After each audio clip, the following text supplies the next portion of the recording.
গুৱাহাটীৰ hotel Radisson ব্লুত কেন্দ্ৰীয় গৃহমন্ত্ৰী অমিত শাহ নতুন ফৌজদাৰী আইন ৰূপায়ণ সন্দৰ্ভত আলোচনা বৈঠকত উপস্থিত উত্তৰ পূবৰ ৮ ৰাজ্যৰ মুখ্যমন্ত্ৰী উপস্থিত আছে প্ৰতিখন ৰাজ্যৰ মুখ্য সচিব আৰু আৰক্ষী সঞ্চালক প্ৰধান কেইবাটাও গুৰুত্বপূৰ্ণ কাৰ্যসূচীৰে অসমলৈ আহিছিল কেন্দ্ৰীয় গৃহমন্ত্ৰী অমিত শাহ আজি কেইবাটাও গুৰুত্বপূৰ্ণ কাৰ্যসূচী আৰু ইতিমধ্যে আপোনালোকক আমি উল্লেখ কৰিছো যে অমিত শাহ নতুন ফৌজদাৰী আইন ৰূপায়ণ সন্দৰ্ভত তেখেতে গুৰুত্বপূৰ্ণ আলোচনা বহে উত্তৰ পূবৰ ৮ ৰাজ্যৰ মুখ্যমন্ত্ৰী উপস্থিত আছে প্ৰতিখন ৰাজ্যৰ মুখ্য সচিব আৰু আৰক্ষী সঞ্চালক প্ৰধানসকল উপস্থিত আছে এই বৈঠকত গতিকে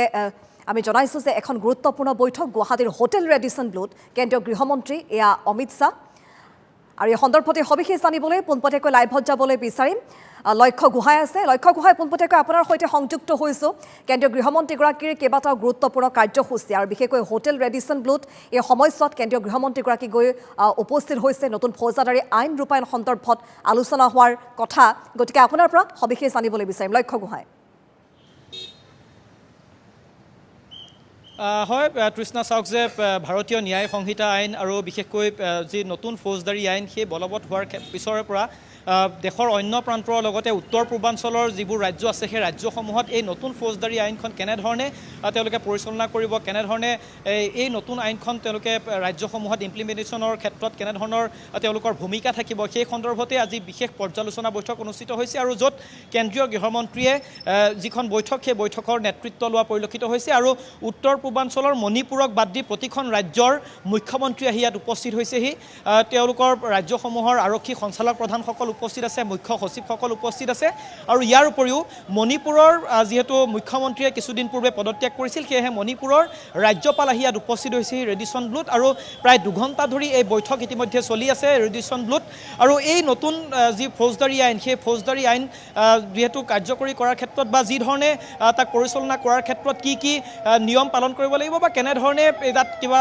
ৰাজ্য চৰকাৰসমূহে আৰক্ষী বিষয়াসকলক বা আৰক্ষীয়ে এই আইনখন আগুৱাই লৈ যোৱাৰ ক্ষেত্ৰত কেনেধৰণৰ ভূমিকা লাগিব বা বিশেষ প্ৰশিক্ষণৰ কিবা প্ৰয়োজন হ'ব নেকি সেই সকলোবোৰ তেওঁলোকৰ পৰাও মত লৈছে আৰু গৃহমন্ত্ৰী অমিত শাহেও এই আইনখনৰ বিষয়ে তেওঁলোকক অৱগত কৰা পৰিলক্ষিত হৈছে এক কথাত ক'বলৈ গ'লে এই নতুন ফৌজদাৰী আইনৰ জৰিয়তে বিশেষ কিছুমান ক্ষেত্ৰত যিহেতু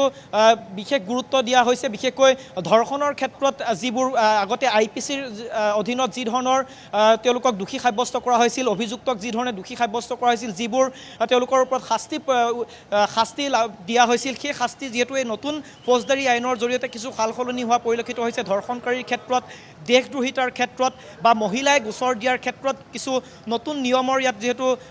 IPCতকৈ নতুন নিয়ম ইয়াত নতুন এই ফৌজদাৰী আইনসমূহত অনা হৈছে এনে ক্ষেত্ৰত এই ব্যৱস্থাসমূহ কেনেধৰণে পৰিচালনা কৰিব লাগিব সেই সমগ্ৰ বিষয়ক লৈ পেলাই আৰক্ষী সঞ্চালক প্ৰধানৰ উপস্থিতিত মুখ্যমন্ত্ৰীসকলৰ উপস্থিতিত কেন্দ্ৰীয় গৃহমন্ত্ৰীয়ে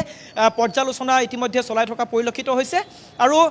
তৃষ্ণা এটা কথা ক'ব লাগিব যে মই ইতিমধ্যে উল্লেখ কৰিছোঁ যে মণিপুৰৰ যিহেতু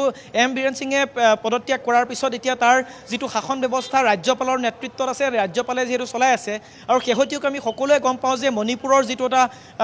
মণিপুৰৰ যিটো পৰিস্থিতি সেই শেহতীয়া পৰিস্থিতিৰ ওপৰত কেন্দ্ৰীয় চৰকাৰৰ ভূমিকা কি হ'ব বা পৰৱৰ্তী সময়ত ৰাজ্যপালৰ পৰা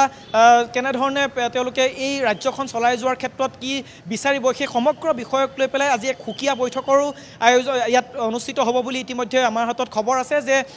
মণিপুৰৰ ৰাজ্যপালৰ সৈতে কেন্দ্ৰীয় গৃহমন্ত্ৰীয়ে সুকীয়াকৈ এখন বৈঠক ইয়াত তেওঁ মিলিত হ'ব বুলিও খবৰ আছে আৰু এক কথাত ক'বলৈ গ'লে আজি যি ধৰণৰ আমাৰ হাতত থকা তথ্য 8 বজালৈকে এই বৈঠকখন অনুষ্ঠিত হ'ব আৰু 8 বজাৰ পিছতে তেওঁ কেন্দ্ৰীয় গৃহমন্ত্ৰী দিল্লীলৈ উৰা মাৰিব কিন্তু ইয়াৰ পূৰ্বে যি নতুন ফৌজদাৰী আইন বিশেষকৈ যি এই আইনখনৰ বিশেষকৈ পৰিচালনাৰ ক্ষেত্ৰত মই যিকেইটা কথা উল্লেখ কৰিলোঁ সেই বিষয়সমূহ কেনেধৰণে আগুৱাই লৈ যাব লাগিব তাৰ ওপৰত পৰ্যালোচনা হৈছে আৰু বিশেষকৈ যিটো দোষী সাব্যস্ত কৰাৰ যিটো হাৰ কনভিকশ্যন ৰেট সেই কনভিকশ্যন ৰেটৰ ওপৰতো কালিৰ যিহেতু কেন্দ্ৰীয় গৃহমন্ত্ৰীয়ে অসম চৰকাৰ বিশেষকৈ মুখ্যমন্ত্ৰী হিমন্ত বিশ্ব শৰ্মাক ধন্যবাদ জ্ঞাপন কৰা পৰিলক্ষিত হৈছিল অমিত শ্বাহে কালি ভাষণত কৈছিল যে যিটো কনভিকশ্যন ৰেট বৃদ্ধি কৰাৰ কাৰণে ইতিমধ্যে মুখ্যমন্ত্ৰী হিমন্ত বিশ্ব শৰ্মাক নিৰ্দেশ দিছিল আৰু সেই নিৰ্দেশ মৰ্মে শেহতীয়াকৈ অসমত যিটো দোষী সাব্যস্ত হোৱাৰ হাৰ সেইটো যথেষ্ট বৃদ্ধি পাইছে আৰু সেয়েহে অসমকে ধৰি অন্যান্য ৰাজ্যসমূহতো এইটো কনভিকশ্যন যিটো ৰেট সেই কনভিকশ্যন ৰেটটো বৃদ্ধি কৰিব পৰাকৈ কি ব্যৱস্থা কৰিব পাৰি এই নতুন আইনৰ ব্যৱস্থাৰ মাজেৰে সেই বিষয়েও হয়তো এই পৰ্যালোচনা বৈঠকখনত অমিত শ্বাহে অৱগত কৰিব মুখ্যমন্ত্ৰী আৰু ডিজিপিসকলক সমগ্ৰ বিষয়টোক লৈ পেলাই এটা যিটো আইন পৰিচালনাৰ ক্ষেত্ৰত যিবোৰ ব্যৱস্থা সেই ব্যৱস্থাক লৈ আজি বৈঠকত মিলিত হোৱা বুলি আমাৰ হাতত খবৰ আছে আৰু বিশেষকৈ তাৰ মাজতে মণিপুৰক লৈ আলোচনা হ'ব।